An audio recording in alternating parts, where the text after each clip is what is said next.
ओला dock YouTube channel को subscribe करें और बेल आइकॉन को दबाना मत भूलें। अस्सलाम वालेकुम, मेरा नाम डॉक्टर अवाब है। मैं कंसल्टेंट साइकाइट्रिस्ट। मेरा जो फील्ड ऑफ एक्सपर्टीज़ है वो एडिक्शन साइकाइट्री और चाइल्ड साइकाइट्री के अंदर पर्टिकुलरली जो मैंने ट्रेनिंग इसकी की थी यूके और आयरलैंड से। आज हम बात करेंगे क्रिस्टल मेथ के बारे में, जिसको आइस का नशा बोला जाता है। क्रिस्टल मेथ एक ऐसी सब्सटेंस है जो कि प्रोड्यूस की जाती है सिंथेटिकली, और ये स्टिमुलेंट होता है, यह दिमाग को तेज़ कर देता है। इसके असरात काफ़ी देर तक रहते हैं, और पहले के टाइम्स में जब ये नई नई आई थी तो ये एक बहुत अमीर लोगों की अफोर्डेबिलिटी में आया करती थी। लेकिन अनफॉर्चुनेटली अब जैसे जैसे वक्त बढ़ता जा रहा है, इसकी एक्सेस आम लोगों तक ईजी होती जा रही है, और इस वक्त स्कूल कॉलेज के स्टूडेंट्स से लेकर बड़ी उम्र के लोगों तक ये चीज़ बहुत लोगों की रीच में आ चुकी हुई है। इसके प्रॉब्लम्स बेशुमार हैं। चंद वो हैं जो कि वक्ती तौर पर एक तेज़ी और एक यूफोरिया की फीलिंग देने वाले इसके इफ़ेक्ट्स आते हैं, और बाज़ ऐसे हैं जो कि लॉन्ग टर्म चलते रहते हैं, जबकि ये ब्रेन के ऊपर पूरी तरह असरअंदाज हो जाती है और साल हर साल इसका नशा चल रहा होता है। पाकिस्तान के टॉप डॉक्टर्स के साथ अपॉइंटमेंट बुक करें, वो भी पेशेंट फीडबैक देखते हुए। लाखों लोगों की तरह पाकिस्तान के सबसे बड़े डॉक्टर नेटवर्क का फायदा उठाएं और आज ही ओला डॉक ऐप डाउनलोड करें। ओला डॉक, डॉक्टर का अपॉइंटमेंट आसानी से। इसका ट्रीटमेंट जनरली सिम्टमेटिक है। अगर हम इसके हवाले से कोई मेडिसिन की बात करें तो इसके लिए कोई ख़ास मेडिसिन नहीं है।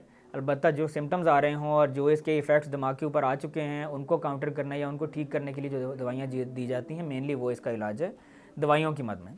दवाइयों से हटकर इसका सबसे मेन इलाज साइकोलॉजिकल थेरेपीज़ है, जिसमें मोटिवेशनल इंटरव्यूइंग एक बहुत ही ख़ास टेक्निक है, जिसमें सबसे पहले नंबर पर आइडेंटिफाई करना होता है कि कौन क्या चीज़ यूज़ कर रहा है, कितनी मिकदार में कर रहा है, और इसके पीछे वजूहात क्या हैं।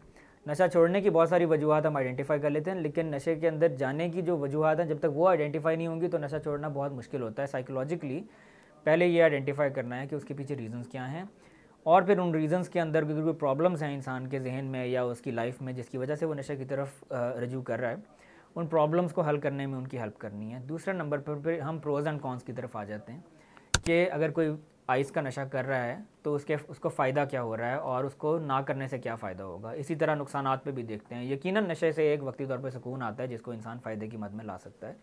उसको आइडेंटिफाई करना और बैलेंस करना कि इसके फ़ायदे और नुकसानात में क्या चीज़ ज़्यादा ज़रूरी है, ये मोटिवेशनल इंटरव्यूइंग की बेस बनती है। और इसके बाद फिर कॉग्निटिव थेरेपी, जिसमें कि इंसान अपनी नेगेटिव या गलत सोचों को एड्रेस करता है, ये इसका थ्रू एंड थ्रू इलाज चलता जाता है, जो कि ज़रूरत के मुताबिक कम या ज़्यादा अरसा लग सकता है जिसके ऊपर। और आखिरी बात आ जाती है रिहैबिलिटेशन और रिलैप्स प्रिवेंशन की। जब इन सब स्टेजेस से गुजर कर आप अपने पैरों पर खड़े होने के काबिल हो जाते हैं तो रिहैबिलिटेशन का फेज़ आता है, जहाँ पर अपनी डे टू डे लाइफ में वापस आना, अपनी जॉब, एम्प्लॉयमेंट, बिज़नेस, फैमिली, हर चीज़ को पूरे तरीके से टेक ओवर कर लिया जाए। ये रिहैबिलिटेशन है। और इसी से मुतल्लिक़ एक गलत फहमी हमारे माशरे में पाई जाती है कि रिहैबिलिटेशन सेंटर में दाखिल होकर की जाती है। रिहैबिलिटेशन क्योंकि लाइफ में वापस आना है तो रिहैबिलिटेशन आप अपने घर और अपने एनवायरनमेंट में ही कर सकते हैं। सेंटर्स में रहने का मकसद सिर्फ इस आदत से छुटकारा पाना है, और उसके बाद जो रिहैबिलिटेशन का फेज़ है वो आपने खुद करना है with the help of some therapy अगर उसकी ज़रूरत हो। और लास्टली बात आ जाती है रिलैप्स प्रिवेंशन की। रिलैप्स प्रिवेंशन में सबसे इंपॉर्टेंट चीज़ ये होती है कि नशे वाली चीज़ तक एक्सेस होते हुए उसको यूज़ ना करना या उसकी तरफ से दिल हट जाना, ये हमारा फाइनल पॉइंट है, जहाँ पर किसी के सामने नशावर चीज़ को रख भी दिया जाए और वो उस तरफ उसका दिल ही ना करे।